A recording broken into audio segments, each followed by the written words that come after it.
Hey, what's up, everybody? I am Ryan McGuire, and I'm here with my partner, Mac Marshall. Actually, my partner, Zach, is out, and his freshly shaven brother, Mac, is here. Say what's up, Mac, to the people. Hello. I'm just kidding. That's Zach. He just shaved his facial hair, and I apparently found it. So, yeah, roles have been reversed. But Not a real beard. no, A real beard, you have the mustache too. I Would you shaved not that grow a off. mustache? Well, I do, but I look like a nefarious character. So you're going more individual. for the Amish look with the no mustache? Just a neck beard look, unattractive, unkempt. The Khabib beard? Exactly. I'm gonna go pray to Allah right after this podcast. Gotcha. Allah Khabib. But no, hey guys, we're back. This is Third Coast Grappling Radio, episode number 4. We're joined by our producer Oliver and Mr. Zach Marshall, not Mac Marshall. I apologize.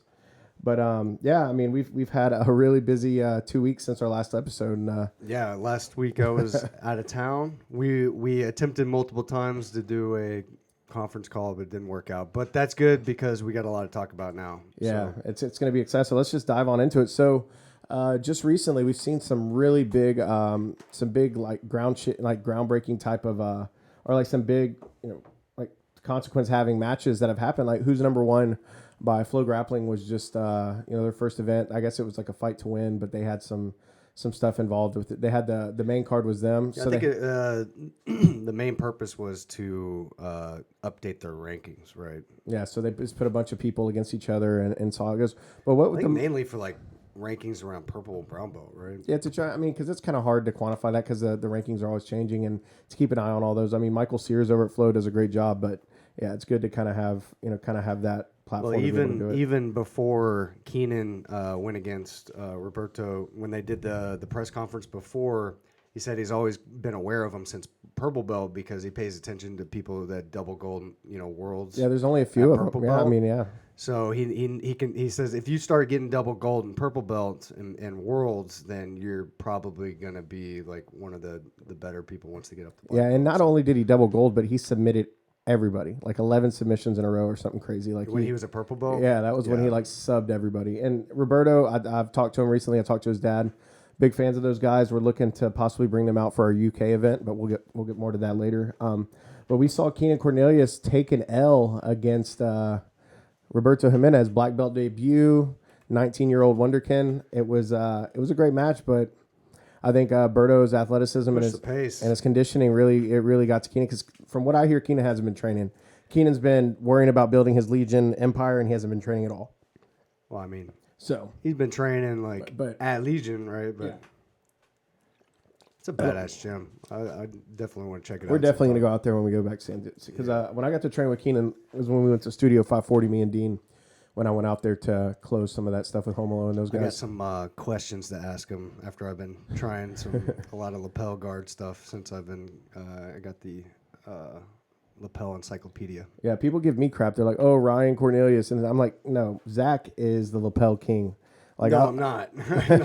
well, I mean, he likes I'm just wants- working it a lot. I'm trying. I'm failing a lot at it so that I can get better. I'm like trying to do stuff that I see, and sometimes it works, and a lot of times it doesn't. But that's how you learn, right? Well, yeah, what helped me a lot with the kind of the lapel renaissance has been awareness. Like, I'm aware when lapels are here, and I try different stuff with it. I'm not trying to like go to a set of techniques. Like, I'm going to try and put my foot in it like spider guard. I'm going to try and wrap it around your legs and pass. Like, I'm trying different stuff. I with try it all the time. I do a lot of. I get a lot of off balances using. Yeah, the foot on the Kazushi. shoulder, and then I'll do the spider. The spider lapel guard with foot on the shoulder, step down, and then it's pretty easy to get somebody off balance, and you can, attack from there, get a different. Come up, you can wrestle up, you can hit singles off of it. I mean, you can do all, but what you should try and do is see how many advantages you can get at your next competition off of just off balancing people. See if you can win like 22 advantages, 2 points to nothing. If you can get 22 advantages, that's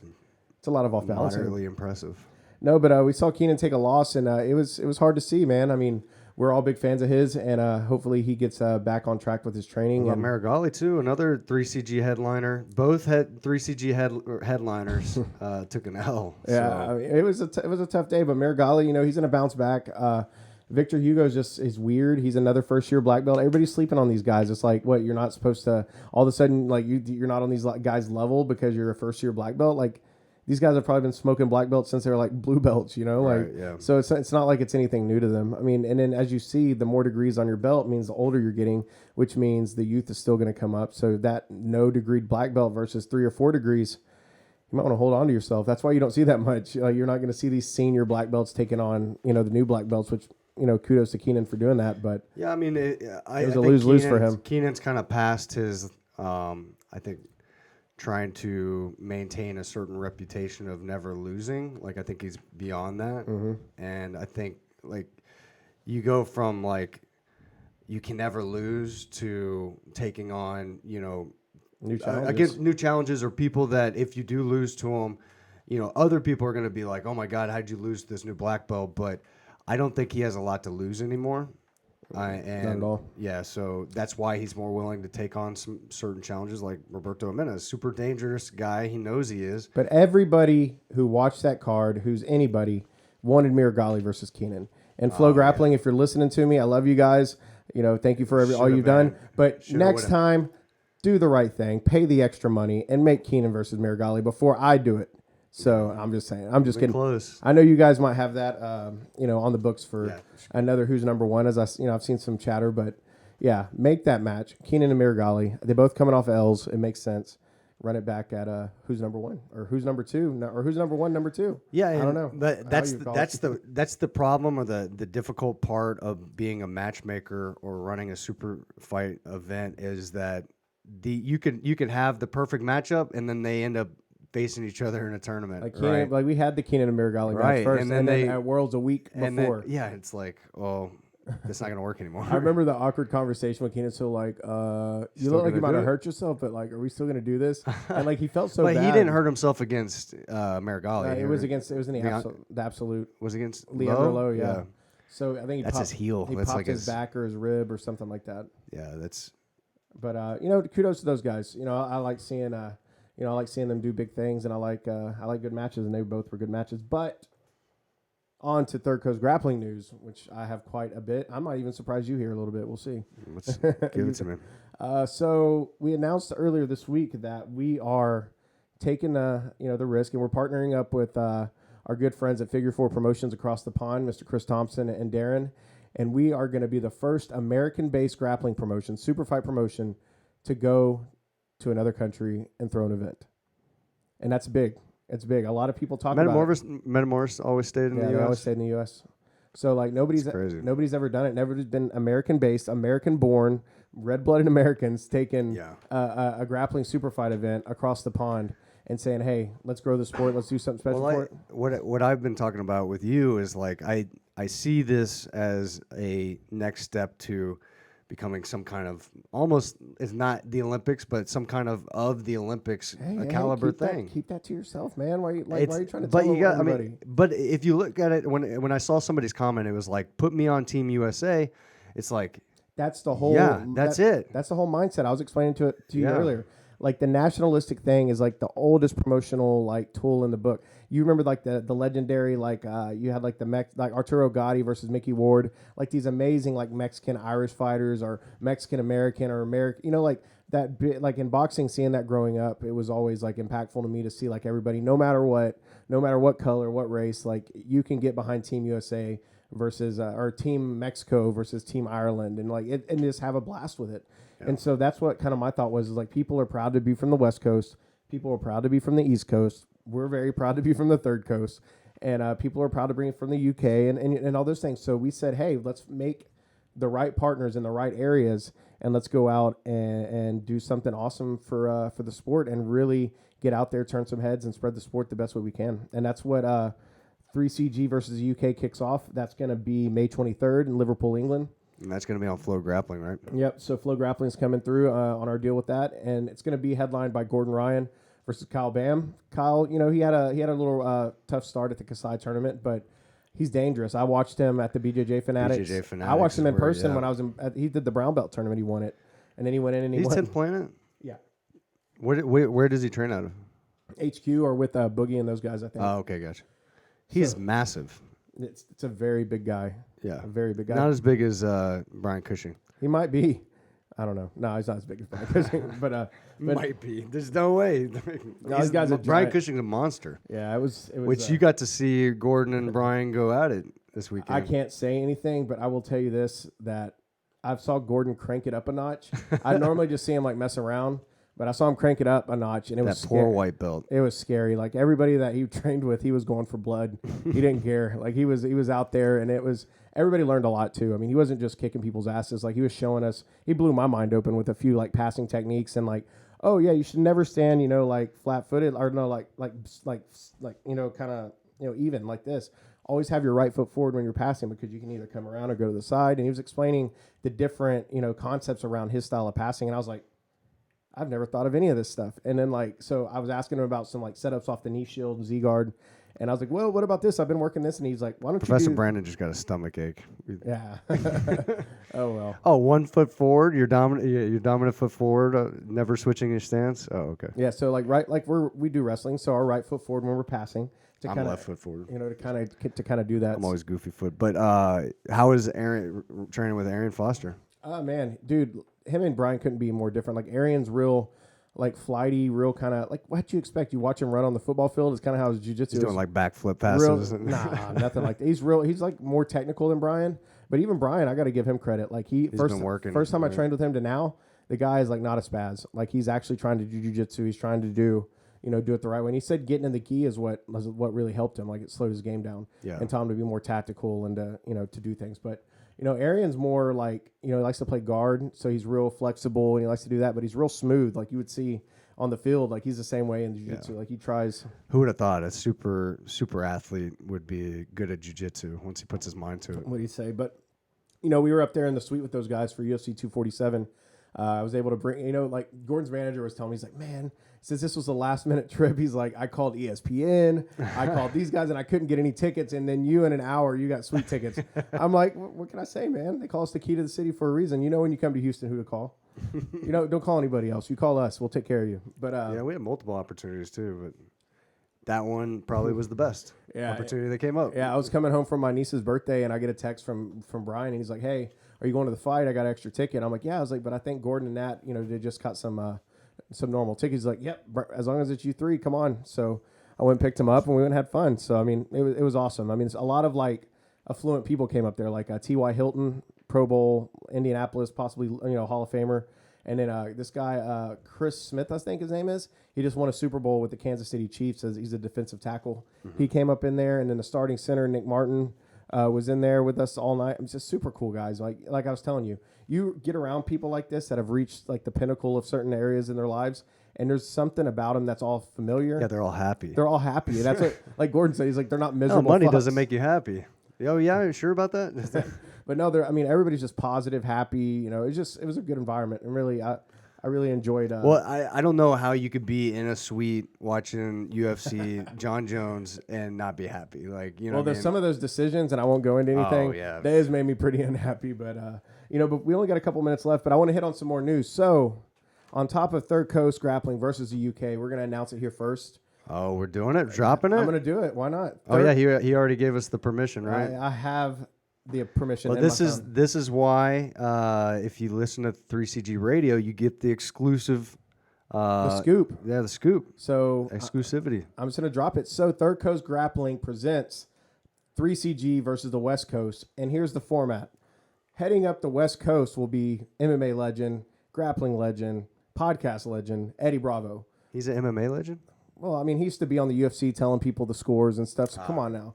Just let me go with my I guess you could say, See, Joe Rogan is a UFC legend, right? See, Zach is like trying to always throw some realism in my promoting, and I don't need that in my life. So who's Eddie Bravo? So enlighten me. Eddie Bravo is one of the most notorious. Or he's created his own brand of jiu-jitsu. I mean, he beat a Gracie. Empire. He beat a Gracie. Like, I mean, it's phenomenal. Almost twice. Well, some would say he definitely. Well, how Hoyler did not tap to that. Oh my God! Like he said, he heard his knee popping so many times. He's like, this guy's just not going to tap. Eddie's Didn't he get him in the electric chair too? Like, yeah, well, he did the electric chair, I believe, and that's what led to the vaporizer. Yeah. Oh my God! But Eddie, it's a cool story. He's kind of been following us for a little bit. He said, but we met at ADCC, and we were able to just me, Zach, and him really hit it off. We're both, you know, we're talking to him for a while, and a bunch of scrubs kept on trying to come up, and He he kept was zombie like, "All right, facing yeah, him. go away." he kept like zombie facing him. Well, you got to think about it. He barely ever gets to talk to like other promoters, I'm sure. So there's a small crowd of people that he can actually talk to about this and relate to. And what he's told me is that he sees on our side of how we innovate, how we're always trying to push the sport forward, do things differently, think outside the box, not just try and recreate or do whatever has everybody else has been doing. And him being like the innovator, like if it wasn't for Eddie Bravo, I wouldn't have even watched jiu-jitsu. I was watching EBI before I even was doing jiu-jitsu. I think it was the EBIs that started getting me really into. Yeah, same here. Yeah, watching grappling as a sport. Yeah, You know, so much even when I was before, that was even after I was already doing it. Yeah, so much respect to Eddie, man. He's a pioneer, innovator, and we're happy to be working with him on this. And so on the other side, yeah. So what is he doing? How is? So Eddie's going to be coaching and leading the West Coast. So in a sense, the format's going to be 10 matches. We're going to do 5 matches under EBI rules, which Eddie will pick the athlete first, and then the Third Coast will counter. And then we're going to do 5 matches under Third Coast rules, which can be gi or no gi, since we do have both athletes. So we'll pick the athlete in the format first, and then Eddie has to counter. The trick is Eddie's going to have a special guest with him that I'm not going to announce yet, working with him. And then we'll let the cat out of the bag. Also, representing the Third Coast will be the one and only Vinicius Draculino Magalhães. Vinny. The match that never was. The Eddie Bravo Draculino match that ever was. We're going to see them, 2 of the best coaches, 2 of the biggest names in jiu-jitsu. Pitted against each other on Flow Grappling, August 29th. Los Angeles. Third Coast versus West Coast. Who's got the best jiu-jitsu athletes? Yeah, so we're gonna bring them out there. Los Angeles, California, August 29th at the Fonda Theater. We're gonna sell it out like we sell everything else out, and we want every jiu-jitsu celebrity out there. Higan, Machado, bring them all, baby. Load up the school bus. That's gonna be awesome. Bring them out and let these celebrities right in Hollywood, see, right? And Hollywood Boulevard. Yeah, like we are on Hollywood Boulevard. Like there's no excuse. So we've made it. We're famous. I don't know if we made it yet, but we're definitely going to go to California in August. But that's done. So Vinicius Draculino Magalhães versus Eddie Bravo, Third Coast Who's versus gonna West win? Coast. Comment on the YouTube page. Who's going to win, West Coast or Third Coast? And then to wrap up the news, I also have been working on our Third Coast versus East Coast event with some partners on the East Coast. We're looking at New Jersey, had a venue targeted, been talking to them. So we're coming. You guys were happy that we were contained down here in the South. We're just a little old Houston, but no. Houston is not enough. We want the whole world now. Our wings. We want the whole world, so we're coming, baby. Get ready. So I guess we had a little bit of an event that we did not recap because we were off the air last week while Zach was shaving his face. It took him a whole week to do it. So I've almost grown it back already. So we're going to get right into it. The Third Coast Grappling Qualifiers 3 Recap. Man, these matches were phenomenal. Well, how about our other qualifiers have been, brown belts, blue belts and purple belts, but now we finally have a brown belt, and the level of technique was that was super technical, but it was, my God. The match between Andy Cordova and Nick Schwann, the hip toss to like the back take. That was awesome. Man, it was just like that was an intense match. Yeah. 2 Gracie Baja guys from the same lineage just throwing down. Like, that's what we're saying here, guys. We don't care. And that was in overtime. There was multiple times that Nick almost had him. Yeah, Nick almost had him, but the overtime. And Andy has a heart of a lion, man. And he went on and lost. And he's great in the scramble too, and that's why even though he was getting that throw, he was able to scramble back. His wrestling's great. We see it every week. I mean, but yeah, let's start out here. So we had the first round. We had Ricky Hivas defeats Eric Wright via golden point. That was a great match for Ricky. He came out. Eric looked a little shaky at first, but Ricky imposed his will, was able to get some of that thick passing going, and he took it to overtime, and he won. I think he hit a nice Sayanagi too in that match. Yeah. It was beautiful. So great match. So we move on. Next up was Austin Arande versus 3CG alum Bradley Clifton. He got him. Both of them alums. They're both in our purple belt qualifiers now in our brown belt. So, but that footlock was nasty. Like he caught him in that straight footlock, and Bradley's tough, man. He's a U.S. Marine, but he wasn't. He got taken out there, but definitely an exciting match. Go check it out on our YouTube. Subscribe. We're over 500 subscribers now, so we're halfway there. Yeah, come on, please help us out. So subscribe if you're watching and haven't already. If you know any Russian hackers, send them our link to spam us everywhere.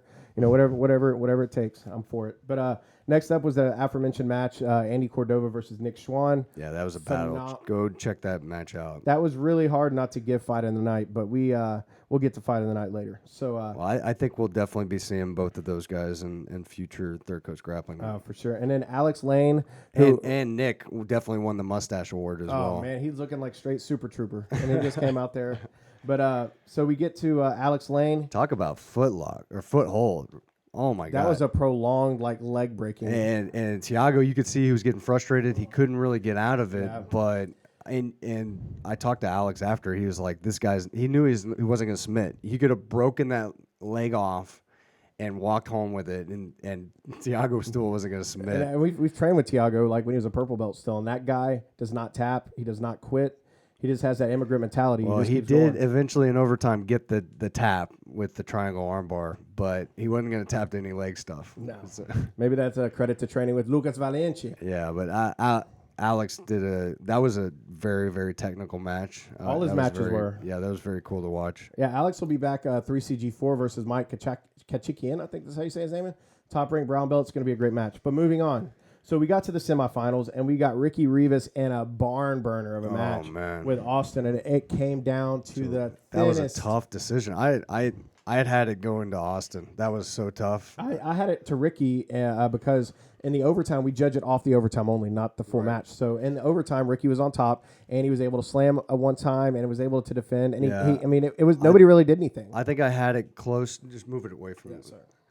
I had it close to Austin just because it seemed like he was more threatening a lot of the time. Like Ricky was a lot more threatening around the pass, but Austin had multiple times where he almost like locked in a submission. Well, not in the overtime. He didn't. In overtime, it was a stalemate. Like Ricky got it down. I thought he attacked a few times in the overtime. Because Ricky started in his full guard on top. Yeah. But it was more. He just negated. He defended. He slammed a little bit. He didn't pass. He didn't really do much. But neither did, in my opinion, Austin. So it was a tough decision. But Ricky Rivas goes on via ref decision, and then Alex Lane and Andy Cordova put on a damn classic. Yeah, so there was a little bit of controversy on this one. So in overtime, Andy started on bottom, and he ended up getting swept, supposedly, because he went for the back. But the problem is the only way for Andy to get swept is if he swept Alex. Well, what happened was, and this is the way I interpreted it, and this is the way our referee staff did as well, and multiple people, Rico Bastos, IBJJF refs have all been consulted on it, and everybody has a different opinion because that's what's wrong with IBJJF rules. They're so subjective. So we'll get into that another time. But the way I looked at it was Andy's on bottom. He tries to come up. He tries to take the back. Alex defends. He turns. And then when Andy's still coming around, he misses the hooks. He doesn't get control.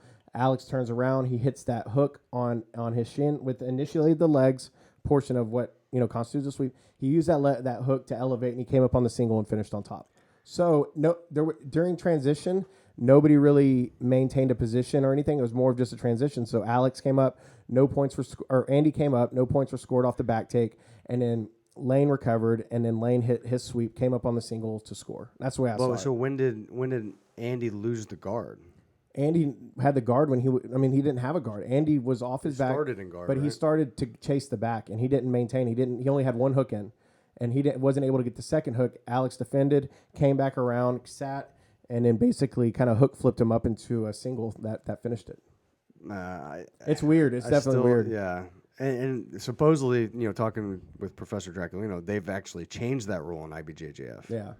To where that wouldn't have been a sweep. Yes, it's weird. Like I said, it's very subjective. There's a lot of vague. So I've been talking with Damien, our head ref, and we're going to come up with a 3CG rules handbook. It's not going to be based on IBJJF. Go look at their rules. It's going to be our rules, our views on certain rules, and our enforcement of the rules.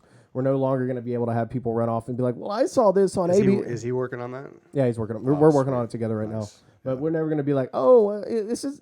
I went to IBJJF.com and I saw that it said in paragraph A, portion 3, sentence 3 that no, I don't want to hear none of that. We go to 3CG rules, 1 page long, and let's rock and roll. But after that, we went into the finals where we saw Alex just kind of run through Ricky. Ricky was he kind of tired, and I think Alex has kind of been his boogeyman a little bit. They've competed before, but Ricky came out. He put on a hell of a show again. Yeah, Ricky tried to do the same thing he did against Austin, and got choked. I think Alex was prepared for it. Got choked. He said he actually started going black.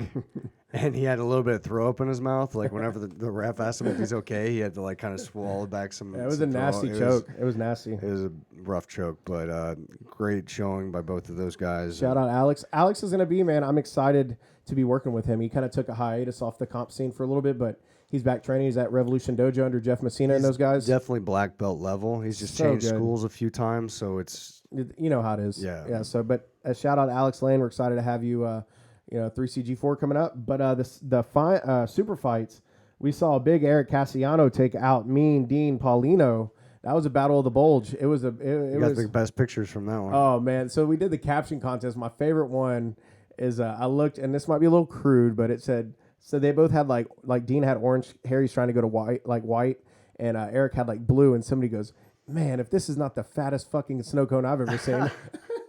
And I was like, oh, man. But there were some great ones, like the caption contest. I got to pick a winner and send some shit out to some people. But it was good. Eric took him out. It was tough, big boy jiu-jitsu. But shout out Eric. You got it done. Eric faces Eric's got Daniel Luger, the guy that savaged me at the Houston Open and got a shot for doing that. Oh, yeah. Who took out the Mountain last event, nice. Michael Gaynor. So he's going to be competing. So he's pretty game. He's going to be hitting Eric. But then Logan Gonzalez comes out with the blood feud against Jevin. And so rematch. I trained with Jevin today, and he told me, he goes, dude, like before the event, this guy's warming up, chanting something and like doing all, and he's like focused. He looked like some weird. He's I was like releasing the demons. He's like had like some vendetta, and like Jevin said, he felt the energy. He felt like he was in like an actual street fight. Like the guy just came out, that was just intense, full on. Match, yeah. And Logan proved a point. I mean, you faced Logan, he took you out, and I know you're pretty fucking tough. So he didn't take me out. He won on points. Well, you lost. You were second on the podium. He was first. I had a knee injury at the time. I couldn't shoot. No. Zach is a beast. And I got screwed out of some points, which, by the way, don't rely on referees and Bush League. See, this is Zach's. This is Zach's Brazilian side coming out. I'm just kidding. I love you Brazilians, but so moving on. Susana Murado, we had that unfortunate. She jumped guard, blew Lisa's knee out. And we'll get that one back. I talked to Lisa. She's got about 8 to 12 weeks of recovery. I mean, there's a point on why certain levels probably shouldn't be jumping guard, Mm-hmm. And blue belt, there's rules for some. Yeah, there's rules for a reason, because eventually, so many blue belts get hurt from doing it, and they say, all right, only what is an IBJJF? Brown and black can do jumping guard. I'm not sure. But I mean, that's one of those things. No, it was tough, but hopefully fast. Hopefully she heals up here soon. Susanna, congrats. But moving on, Arian DeMello went 4-0 and Piranaconda. That's his new nickname. He went 4-0 under our banner, defeating Piranaconda. Him and Nathan Stanton put on a show. It was a great match. Nathan was super game. And that would have been my fight of the night had we not had Cassidy versus Amber Smallridge. Which I didn't know Nathan actually trains with Joe Forsman. Yeah. He came up under wrestling. Him. Yeah, he came up under him. But and then Cody Owens submitted Hector Silva via knee bar. That was a fun scrappy one. Hector came out looking good, but they do call Cody the Texas Zombie. He takes a little bit to get going. Yeah, he came out and then when he did, I thought the ground and just took his leg out. I thought he was gonna break Hector's leg off his body, but I thought he did. It was pretty bad. But it was a great match. Hector brought it like always. Cody fights on our card coming up. 3CG4. So everybody from the super fights and the brackets all are on 3CG4. That's if you want on our big cards, come out to the qualifiers, put your balls on display, win your way onto it. Or if you don't have any balls, don't do that. But because we did have the female purple belts, hypothetical balls, metaphorical balls, whatever you want to call it. But so moving on to the females, we only got a little bit more time on the segment. Tiara Lewis, super game, defeats Lynn Chaicha via Golden Point. Alana Holy, shout out Jordan Holy, Holy Girl Jiu-Jitsu, defeated Gabrielle Villafuerte. That was a great match. Then Cassidy comes out. Yeah, Cassidy comes out and beats Melissa Lozano. Melissa was a late stand-in for Stephanie Trevino. It was a great match. Really, really showing off. Cassidy being the blue belt, stepping up, really, did herself and her team proud. But Amber Smallridge comes out and submits Alyssa Sheik really quickly via RNC. Now, fun fact: Alyssa Sheik is the VP of the new president of the U of H Jiu-Jitsu club. Oh, really? So I've been coordinating with them. I'm trying to get them some mats. Some Fuji mats. Trying to get them some Fuji. Shout out Fuji. Yeah, trying to get some Fuji mats to hook up the UH BJJ squad, because you know what, we're all about giving back. So that's what we're trying to do. But after that, Alana Holy came back with a vengeance and defeated Tiara Lewis. It was a tough match. Went into overtime, but Alana got it done. And then our fight of the night, Cassidy Welch defeated Amber Smallridge via Golden Point. And there was some controversy there. Them ladies were jawing afterwards. I think what their Amber and her husband were upset about was, or boyfriend, I'm not sure which one, but the way they restarted. Well, they said that what they said is that Cassidy was being sneaky and like hooked her leg after the referee went away. It's just typical nitpicky stuff. Like her knee got hurt. You know, Cassidy used a perfectly legal, 50-50 sweep. And I heard Cassidy's side too. She said, "Oh, my knee," but she kept going forward. So he's like, "Okay, I'm going to keep going too." Like, so And you know what? Both those girls are super talented, super competitive too. Both of them, you could tell. So it's like. Something's gonna break. Look, so. I grew up with sisters, and I know not to get in between two women, and they were jawing. They were sniping at each other on Instagram, and we'll bring that back. I think we're going to run that back in June after Amber heals up her knee, and then maybe Cassidy has her purple belt by then, and it's going to make it even more of a spectacle. So then we have our final match, which was Alana Holy versus Cassidy. Cassidy made it as the blue belt, made it to the finals, but fell short to Alana. Alana's super technical, a beast, and Alana honestly is probably one of the best female purple belts I think in the game right now. Yeah. So she's doing amazing. She's going to compete against 10th Planet New York, CC Mina. Shout out Eddie Bravo for hooking up some of the matches. So that was 3CG, the Qualifiers 3. We had some great matches. Really fun. The Qualifiers 4 will come at you with it's free on YouTube. So go check it out, subscribe, and I get complaining about stuff like the commentary and stuff like that, but when you're getting it for free, what do you have really to complain about? Just mute it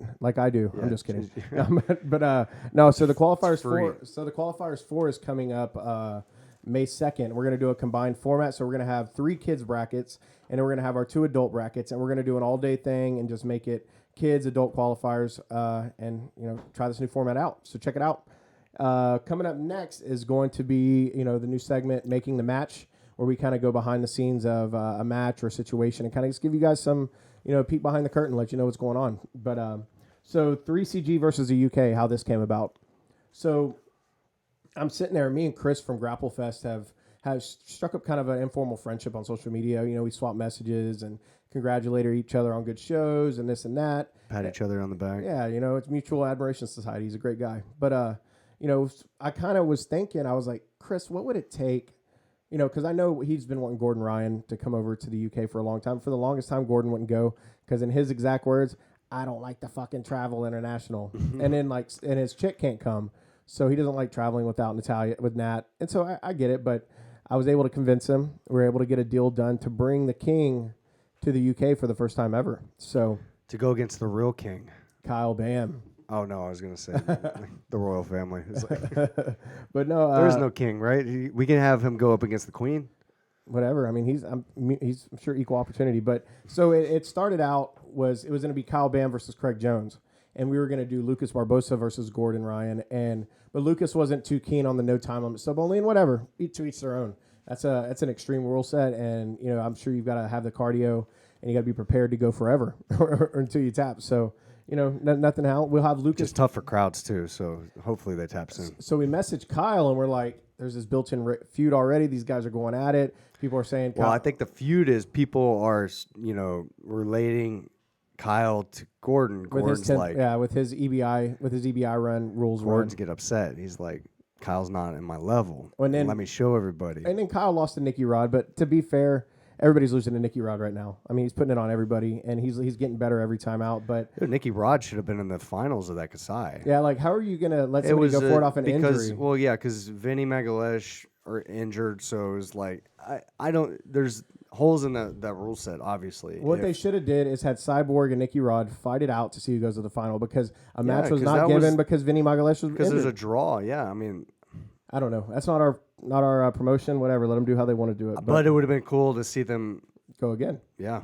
I would have liked to see For it. the third time. I would have liked to see it, but it was more of like a gentleman's match this last one. I really Did you see the behind the footage where they kind of like, Cyborg's all about the love, man. Yeah. Cyborg's all about the love. So, and the Pohada apparently. But so we'll the 3CG versus UK ended up being Kyle versus Gordon because Kyle was the only one that said yes. I'm going to tell you, we reached out to him and Kyle didn't even hesitate. Didn't say I need to talk to my coach. Didn't ask about anything. He said, his game. Sign me up. I want Gordon Ryan in the UK. And we said, that's a done deal. Let's go. He looks kind of British.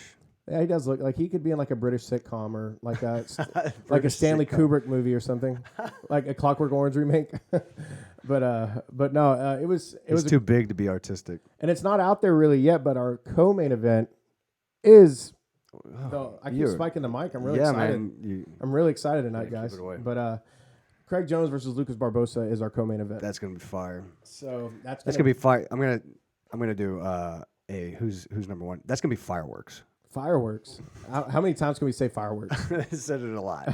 I know. Shout out Ricardo over at Flow. I know you listen. It's going to be fireworks. It's going to be fireworks. Tune in, guys. But and then our other match we have confirmed is Ash Williams. He's the current Polaris featherweight champion, facing our featherweight champion, Mr. Jordan Holy. Woo! So we bringing that Texas leg locker to the UK. Yep. So we're unleashing him. Yeah, y'all get ready. He's the most shit talking Christian you'll ever meet. It's a beautiful thing. So, yeah, it's gonna be a great thing. So, we had these matches that kind of came together. But I was talking to Chris. I'm like, hey, so why don't we split the duties? We'll handle marketing and advertising. You handle venue and operations, and we'll come to an agreement on how we're gonna do it with Flow, what terms, what deals, and of course we're gonna use our deal. I like to think we have one of the best deals on their platform, and so we do. So for them to give us the leeway to do this, which as we're seeing more and more, they're trusting us more and more. They're seeing what we're capable of more and more, and that's just going to create better opportunities for the sport because the more they give us support, the more we can keep putting on awesome matches. So thank you, Flo, for believing in us. It wasn't easy to get here, but I'm glad we are. But so we locked it down. We're going to head out, I think, May 20th. And we're gonna stay through the 27th, and we're gonna put on something like the UK has never seen before. We're big Polaris fans, but this isn't Polaris, so it's gonna be a lot of fun, and we're excited to help grow grappling in the UK. So I guess from making the match, we can let's get into it, right? Yeah, 3CG4 coming up. So people So people have been going out and saying, oh, we've got the card of the year, or oh, we've got this, or oh, this and that. People must have forgot. I mean, December wasn't that long ago. June wasn't that long ago. But Third Coast Grappling stays putting on the hottest cards in the game, possibly in the history pretty damn hot of grappling. So, ladies and gentlemen, save your hyperbole. We speak in facts here. And the facts are we have Gordon Ryan versus Patrick Gaudio. No time limit sub only. We have Lucas Valente, the best guard in the game, versus JT Torres, the best guard passer in the game, in the gi. We got Pat Downey, possible Olympic team member, Team USA Wrestling, versus Nick Rodriguez, too, running it back. It's going to be gigantic under hybrid 3CG rules. We got Gio Freakazoid Martinez stepping in, Ethan Krellinston. Yeah, it's Canadian. That match right there is my early pick for fight of the night. And there are many potential fights of the night on this card, but That's my first pick. Then we move on to the ladies. Danielle Kelly, she's been kind of made a ton of noise at the colored belts, and then she just tapped out UFC fighters. She's got a black belt too, right? Yeah, she just tapped out Cynthia Calvillo at Quintet, and we said, let's go. So we hit Toledo up, and Toledo, she's always about it. Like, Toledo doesn't care. Toledo is the honey badger. Well, also, we met jiu-jitsu. We talk to people online, but it's really great to actually meet people. We met her at ADCC. She came up, sat in the stands with us, and we talked. She's awesome. I love Toledo. She's got the honey badger don't give a fuck attitude on the mats, and I love that too. So that's going to be fireworks. Shout out Ricardo. But moving on, Edwin Najmi versus Tommy Langaker. I don't even have to sell that fight. Just go Google them if you don't know who they are, and you're welcome. Now you should know who Edwin Najmi is because he's fought for us twice. Exactly. So next up is Servio Tulio, the other half of Everyday Pohada. Great guy. He won the Brazilian trials to get into ADCC and had some great matches. He lost to Wagner, but he really showed out and showed up well for himself versus Oliver Taza, TriStar Zone, and Danaher Death Squad sometime. Servio won the regionals, right, in Brazil, and that's how the trials. The trials, yeah. And that's the deepest trials, they say, in ADCC at the trials. He got there through the trials. I think he won like 8 or 9 matches to win or something crazy. Nuts. So, it's going to be a great match. And I think he won this first one, right, and then lost against Wagner in the second match. Yeah, so We're moving on to Wagner Hocha is coming back Mr. Hands. versus the Puerto Rican sensation, Mr. Teddy Trousers himself, Mike Perez, is coming back to Houston. Prodigal son. That match right there is another potential fight of the night. That's going to be... It's going to go longer than 5 seconds, I swear. Yeah, I hope so. But Mike, we're big fans of his. Wagner, even bigger fans. I mean, we love both these guys, so it's going to be a great match. Both of those matches, Servio and Oliver, are presented by Mo Jossam, our good friend who's the head promoter for ADCC, and just kind of... same thing with Gio Martinez and Ethan Krell. Yeah, Mo stepped up, and Mo said, hey, I want my guys on the card. I said, all right, well, how are we going to do this? He's like, well, here's some options. I said, well, let me go make the matches, and I made some pretty fire matches. He was very happy, and we're happy to do these. It's our first time doing business together, so we're happy to have Mo involved on this card. He's really took a great card and made it amazing. So shout out Mo Jossam for that. William Tackett versus Stefan Banta. Holy crap. This one right here is a battle of Texas. And this is another no time limit sub only. And this is William's first ever. And Stefan Banta, as people are saying, hey, this kid's in Dallas. He might be better than William. He might be the real king of Texas. So we're going to find out. No time limit sub only. And guys, that's not even a quarter of the way through the card. Just wait. There's more. So Cody Steele is coming back to the Third Coast Grappling stage after his big win over DJ Jackson kind of propelled him into like superstardom the last part of the year. He's facing Gracie Baja, Madman, Victor Silverio. That's going to be another potential fight of the night. So what I'm saying is you keep hearing me say fight of the night, which means this card is going to be fucking phenomenal. Like the next one too. Sam Snow showed an awesome performance in the So Stuart Cooper versus Sam Snow. Stuart came out and put up some great video for us. So I said, hey, Stuart, why don't I've seen his matches too. He's just a scrappy little fella, little Australian fella. Yeah, he's got he's trained with Craig and all those guys. I mean, he's about as tough as they Lyles, get. but trains with Giles. Yeah, Lachlan. But Sam is tough too. So Stuart, we said, hey, get out from behind the camera, get in front of the camera, and let's rock and roll. Film the whole thing with a GoPro. Yeah, put it on your forehead. But Gray. Next up is UFC legend and two-time title contender against Frankie Edgar. I mean, some of the best matches. Which he almost knocked out Frankie Edgar. The refs should have stopped it. And Frankie even said on his last Rogan appearance was that luckily for him, the refs did not stop it because he would. Yeah, it was, dude, like that. I watched Gray Maynard lose to Frankie in Houston when they fought here. Yeah. It was one of my first UFCs I went to. The first one I went to was GSP versus Sarah, which was another oh shit moment when Matt Sarah knocked out GSP. Oh, yeah. Oh, my God, dude. That was insane. Yeah, so, but Gray Maynard is stepping in, making his 3CG debut against Mr. Roberto Rivas, sometime referee, sometime competitor. Degenerate. Full-time competitor. Sometime commentator. He does it all. With his shirt off sometimes even. So shout out Roberto. He wears a shirt. So it's going to be a great match, those two guys. But next up is kind of like a legends match. Coming out of GBBH with that legendary Belo Horizonte gym in Brazil, Claudio Calaquinha, which is the associate professor at Gracie Barra BH, Draculino's, Professor Draculino's, home base. Basically, yeah, him and Sergio Bonini. But he's facing another legend, Marcus Antelante. He's up there with Soul Fighters and those guys. And, Stefan Banez under him. He came up with like Formiga and a lot of the main guys from Soul Fighters. So it's going to be a great match for jiu-jitsu heads that have been around for a while. That's awesome. So I'm looking forward to that one. Next up is Tiago Macedo versus Jacob Alfin. So Tiago has been a ref of ours. He refed our June event, did a phenomenal job. And he trains with Manuel Hibamar, Nachi De Jesus. Yeah, in San Antonio. Yeah, they're amazing people. His wife's really good, too. She's Alexa Yanis or whatever it is. She's a really good competitor. Yeah, but Tiago, super great guy. He's high-level jiu-jitsu. He's going to face our champ. Took it off of Roberto Rivas at 3CG3. Jacob Alfin, he's kind of a hometown hero. He's very technical. Yeah, he's good. He's scrappy. He's full of spite motivation. He's angry. He comes out there with a chip on his shoulder, just something to prove. I love his scrappiness. So that's going to be fun. This would be his third 3CG2, right? Yeah, he's done great every time out. So looking forward to that one. Next up is a special We Defy match. Professor Brian Marvin has been kind of a friend of 3CG since the beginning, since its inception. And he's really helped us out with the We Defy Foundation, giving us locations to shoot videos, and just been a good ear for me to bend sometimes when I need advice or just to see how things are going. But Brian Marvin will be facing Efren Rodriguez, who is also Third Coast Grappling alum. I think he He lost was on to our first one. Roberto. beat Berto. Berto beat him. Yeah, Berto. Yeah. So, we like to keep it. If you compete for us once, there's a good chance you're on our radar, and we'll definitely have you back, win or lose. So, look, we're not even halfway through, guys. Next up is another friend of the show, Alliance Houston leader Danny Duckworth, sometime commentator, full-time badass. He's a great guy. Big fan of Danny's. He'll be facing GB's own Joel Heinen. Joel is he made some big waves at brown belt, and he won a lot of that. I think he might have won World Masters at brown, but he's super technical.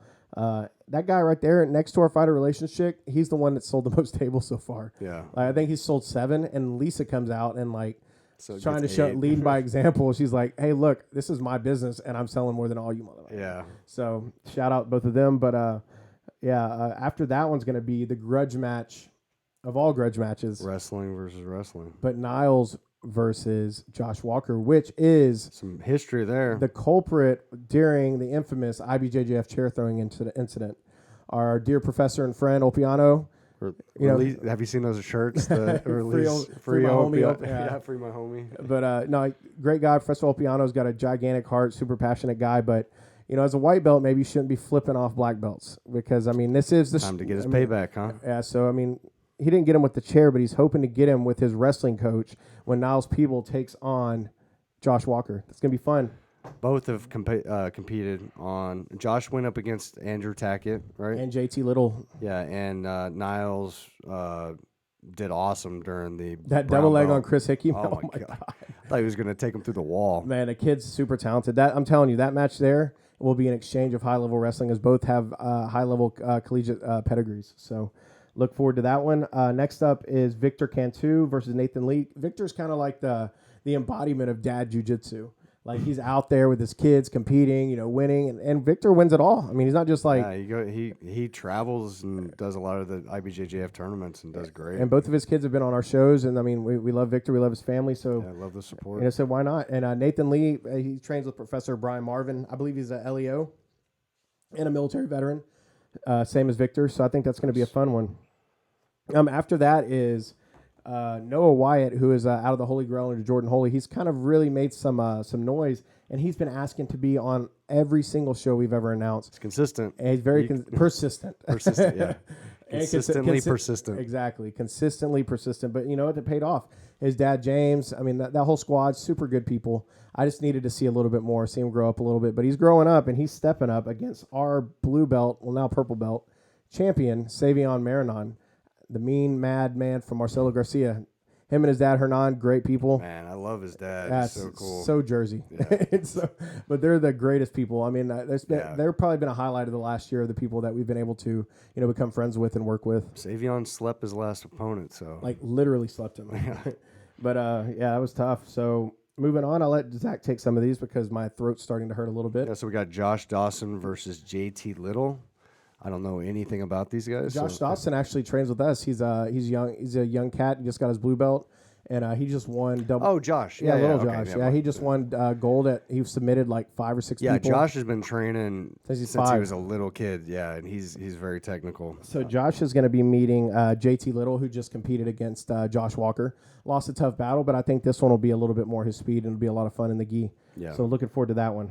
We got our own fighter relations, Lisa Doe. Lisa Doe? Lisa Doe? Dudo? Lisa Diesel. Her new Instagram is Lisa Do Jiu-Jitsu. So I was joking like, oh, Lisa Do Jiu-Jitsu? Or is it like Lisa Do Jiu-Jitsu? Lisa Do Jiu-Jitsu. I think I'm going to go Lisa Do Jiu-Jitsu. Lisa Do Jiu-Jitsu. Do. Versus Camelia. Zach. Camila. Guys, look, Lopez. Zach. Reading names is not my thing. Oh, obviously Spanish flared names is not your name. Camilla. Camilla? It's not Camilla? Camilla, maybe. Camilla Lopez or Camilla? I don't know. But it's only Ia if it's 2 L's. Well, I don't know. Like pollo. Oh. Yeah, so that's going to be a lot of fun. Camilla. Both of these girls are super scrappy. Right? Camilla. You don't speak Spanish, do you? You're British. Why are we even asking you? Because I'm your announcer. But you can't say them right either anyway. How would you say it? That's Camilla. Yeah. Camilla. So I was right. But that's going to be great. Both those girls are scrappy. I think Lisa trains more than all of us combined in a week. And, She's an animal. She's gonna come I see out her like all the time. She didn't even train at our gym. Yeah, and Camilla's training partner Julie McClellan. So she's got that champion pedigree in her. They're tough chicks over out there at Revolution under Veronica Messina, Jeff's wife, who competed against Andressa. Yeah. She's one of the best female black belts in the state, if not the region. She's amazing. Oh, yeah. So they've got some great role models over there at Revolution, but that should be a fun one. Damian Anderson versus Jordan Holy. This is a big one. So Damian Anderson is kind of like junior squad DDS. He came up, as one of Gary Tonon's main training partners for MMA and all that. Super, like everybody I talked to, Gordon, everybody. And they're the same size. And they're saying like last time Jordan went up against Pedro was a lot bigger than him. Yeah, it was a little bit. But they say that this guy taps everybody in the gym. Like he's a problem, and they're both leg lock guys, so this is gonna be interesting. Yeah, that's gonna be fun. It's got a little bit of bad blood between them. Jordan took out Frank Rosenthal, which is Damian's boy, roommate. They're homies, so he's wanting revenge. So that's gonna be fun. So keep an eye open for that. Next up is Alejandro Don Julio Soberón versus Michael Salazar, coming back after that last second submission over Andy Cordova at 3CG3. That was phenomenal. It was a great finish. Definitely looking forward to that match. And then this bad boy that Iron Man challenge. So I'm sitting around and I've been trying to find Andrew Tackett a match for like a month, and I'm like feeling bad. Like he's hitting me up like, "What's up, Mr. Ryan?" And I'm like, "Look, man, I'm working on it." And then finally I was like, they're so polite. I want to be like, "Don't ever call me Mr. again if you ever want to fight." Okay, me. Mr. Ryan. But moving on. So we're sitting there and I'm thinking, nobody wants Andrew one-on-one right now. After his showing against Ethan Krellinston, I mean, everybody's woke on him, but we've been woke on this kid. I watched him strangle Zach, back in April of this last year multiple times. Yeah, it hurt. And so, I mean, not just saying that, but it hurt my throat. It hurt my. But heart. he also won our blue belt qualifiers bracket. So this is him redeeming his ticket, and I've lined up 3 tough competitors from all over the country. We got local guy Curry Gout that's stepping up. We got Fabian Ramirez. He's a big fan favorite up in the Northeast in New York. They call him Flavius Flav or something like that. But super high level. And then people coming out of the woodwork for this. When you announced this, people were like, "Let's go! Let me do it! Let me have a fight! So I was like, this kid. So I want to rip his leg off." So, in the interest of innovation and trying to do things that are not only fun but also have bearing, in the scheme of things, I said, "Hey, let's do 1 versus 3." So we got Corbin Sines coming in from Miami, another guy that was in the same bracket as Andrew, who's been begging me for a piece of him, and I'm like, "Be careful what you wish for, boys." All three of you. So that the way that's going to work is it's going to be 5-minute rounds. Does Andrew get to pick the order that they come in? I do. So it's going to be 5-minute matches, minute rest in between. So if he taps the guy, he's got a minute to rest. So basically, we're going to make every guy walk out. So Andrew's going to stay on the mats, and we're going to do 3 walkouts for each opponent. So he's just going to walk him out, compete, whatever happens, off. If he loses, he stays? Yeah, he's staying in. If he loses, he stays, and the next guy comes in. Mm-hmm. Okay. So the only way out is through it. And I think Andrew's going to be more than game. So at most he has to go. So no overtime? No overtime. So 5 if minutes. It goes to draw at the end. Nobody. So Andrew has to you submit. have to submit him. Andrew has to submit to get his money. Gotcha. So we're going to pay him. I'm not going to. It's got to be a submission. So, and if there's no submission. I see Andrew was doing that Gubber guard against Josh. So you're doing Gubber guard in competition. Yeah, he doesn't care, man. He's going to be without the gi, though, this time. This is no gi, yeah. Yeah, so, but, it's going to be great. So another one that came out of my crazy mind was, we love the co-ed tag team match. We love the kids event. So I said, what? Combine them. Let's have a kids tag team match. So Moses and Brody Banks have had multiple fight of the night performances all over the city. Pair them up together. So I was like, put them together.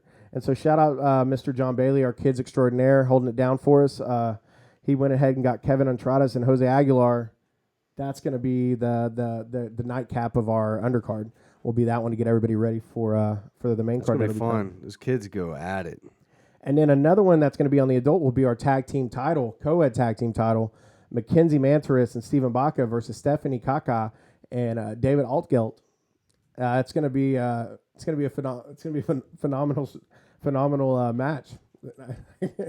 I can't wait to see it. Well, and I guarantee it's going to be as fun as the first one because that was awesome. Well, and Mackenzie and Baca are going to bring it. And these two, David has been on our stage too. He was in the qualifiers, purple belt qualifiers back in the day. Yeah. So, I mean, they all have a little bit of 3CG experience. So, moving on, Alana Holy versus Cece Mina. I mentioned that already. She won the qualifier. She's on her card. This is for our purple belt women's title too as well. Nice. So it's going to be big.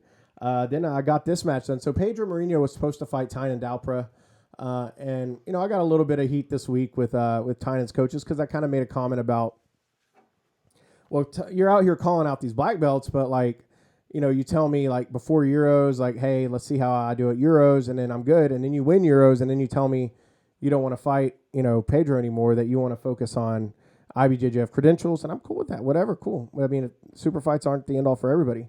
But then what got me was just seeing, after the Who's Number One, he's on there calling out black belts after, saying that. So it's like, oh, you want black belt super fights, or you want to focus on IBJJF? Which one was it? So it kind of rubbed me the wrong way. But, in my typical fashion, I will speak out. Very easy to rub you the wrong way. It's easy to rub me the right way, too. So, don't get it twisted. But, no, we talked it out, and, we came to an understanding. I respect the Mendes brothers a lot. I respect Tynan a lot. And one day we'll get that match. I'm pretty sure of it. But Pedro is going to face off against a recent winner at Who's Number One, Connor DeAngelis, and he's an animal. This is going to be 2 top brown belts throwing down. So make sure you check that one out. And then the last 2, I mean, we're not in order, but it's Stuart Cooper versus Sam Snow. We've talked about already. And then the youth, the Prince, Marco Vasquez versus Anthony Olivas. Another kid match, so we're excited for that one. And one more that came in, Natalia Santoro meets Julie McClellan for our blue belt no-gi title. All subs legal. It's gonna be awesome. It's gonna be great. So Natalia owns probably one of the most thrilling finishes in 3CG history. Yeah, last second rear naked choke. And the crowd went wild. I still will look at that video, and I'm like, this is worth it. This is what makes it worth it. I was in the crowd because I was like trying to help somebody find a seat at that time, and all of a sudden it was like, whoa, like everyone went she crazy. Flashes the crowd or sports ball, and they went even crazy. People more crazy more for that. Than But that's amazing. That's one of the nicest people I've ever had. I actually got to eat Brazilian food with her and Gordon on Sunday, and Nat was all, they did this and that. I think we ate like 7 baskets of like this cheese bread that they have. Oh yeah, the cheese bites. Oh man, Brazilian cheese bites are the best. So we were gorging out, and we had a great time. I can't eat them right now because I'm on the carnivore diet, but more like the gayivore diet. I'm sorry. Yeah, it's really gay to eat meat. Oh wait, that sounded wrong. Wait a minute. When you say it like that, I guess it's pretty gay. Hey, I'm not gay. You made it. To each his own. But yeah, that's 3CG4 in a nutshell. So, what I'm saying is look no further. You want the best card of the year, best card of the decade, best card ever? Look no further. 3CG4 is here in less than 5 weeks. So we are moving on into kind of a last segment. He's like following the mic. Kind of a segment I've been... Get away from the mic. I'm trying. A segment that I've been kind of doing. It's called Ryan Rants, where it's, I'm going to rant on social media and I'm going to rant here. So you're just going to have to deal with it because at this point I'm building a business and I'm building a brand. But lately people are like, hey man, I like your success. You're doing a great job. But could you be more humble? And I'm like, I thought about it and I was like, fuck no, I can't be more humble. Like, why am I going to? I'm a promoter. My job is to not be humble. Right. My job is to promote and market and sell my product. Right. If you're like what is that? If you're an athlete is one thing. If you're promoting an event, you have to say we're the best. This is the best. Come out and see it. Look at Donald Trump's playbook. He is out there saying America's the greatest or this and that. And next thing you know, we might not be the greatest at some things, but everybody thinks it because if you say it enough, eventually, you start to kind of, it's different. It's different if you're an athlete in a martial art. Like, got it. You can totally be humble, and it's the same thing with like teams and alliances. We have when we're competing or competitors, we have a team, and we are totally for that team. Like we are full Gracie Baja, 100% all the way bleeding red. We as promoters, we can't just have a Gracie Baja and that's the only people we work with. So we have to make friends and work with everybody because otherwise we're just pigeonholing ourselves and that's why it's hard to separate the athlete to the promotion. Well, hey, listen here, Mac Marshall. This is Ryan Rants, not Zach Rants. So let me just sit back. Let me finish what I have to say, my friend. Let me finish what I have to say. Here's the humble pie I have to eat. I'm just kidding, guys. But no, but back to it. Like to be a promoter, to sell anything, to market anything, to do what you're doing, you have to have pride in it. You have to believe in it, and you have to go out every day and you have to sell your fucking ass. Always be selling. Always be trying to find an angle. Always be closing. Always be ABC. selling, closing, whatever. I'm doing it all, baby. So look, y'all better stop See giving me this the 2 watch? minutes, because if we go over an hour and 3 minutes, who cares? All right, just give me a second. But we're gonna go back through this. Look, all right. This is. Let's go to Zach's rants. Ryan is fucking full of himself. He started talking shit to us, motherfucker. We're gonna end this when I say we're in this. Hey, hold on. You're not producing this one. So, but to close it out, look, I'm just joking around. But when it comes down to promoting and marketing and social media, that is not reality. That is me trying to sell my product, trying to sell something, trying to do something to create our brand and to continue moving us down. If you know me in person, am I still a little cocky? Yeah. Am I kind of an asshole? Yeah, but I have a big heart. I love my people. If you want to start your own humble promotion, start it and do it yourself. And make no money and be a broke promotion. So I'm gonna end on that rant. Zach, you want to wrap it up? Yeah. So a lot going on. I'm looking forward to. I mean, it seems like every week we have new stuff coming up. What are you going to be focused on trying to lock down this next week? We have some stuff with some sponsors coming up. We have some big announcements coming out with some sponsors that we're bringing on. And I've been looking in Brazil. I have some people down there who have been sending me some ideas for a possible event down there. We're going to do an event in China. Yeah, I mean we're all going to wear the coronavirus masks. It's going to be great. But hazmat jiu-jitsu. It'd be like wearing their NBC equipment and having to do PT in it, basically. Yeah. No, we've got big stuff. And from now on, look, I read an article today that said if you talk about something before it's done, you automatically can mess up the energy of that idea, because then people can be wishing against it or thinking this or that, or just the universe can get in your way of completing it. Or people could be hoping because they want to see it. Or you go in and you're constantly asking for that pleasure reward system where you're telling people about everything you're doing just so you can get that feeling that you would get when you actually do it. And then when you actually do it, it takes away from that pleasure reward center because you've already been talking about it this whole time. Listen, Ryan is talking about pleasure reward system, who posts the most amount of stuff of anybody in the history of posting. But hey, and if you don't like it, Gordon put out a great little video. You can unfollow me. You can unfriend me. You cannot fucking read my stuff. I don't care, because I'm building a brand and I'm building a business, and I'm going to run my mouth no matter what. So like it, don't like it, it doesn't matter. Just keep tuning in. You're going to get that spam whether you like it or not. I'll up in your mouth hole. All right, so wrapping up episode 4 of 3CG Radio. Have a great week, and we'll see you next week. Holla.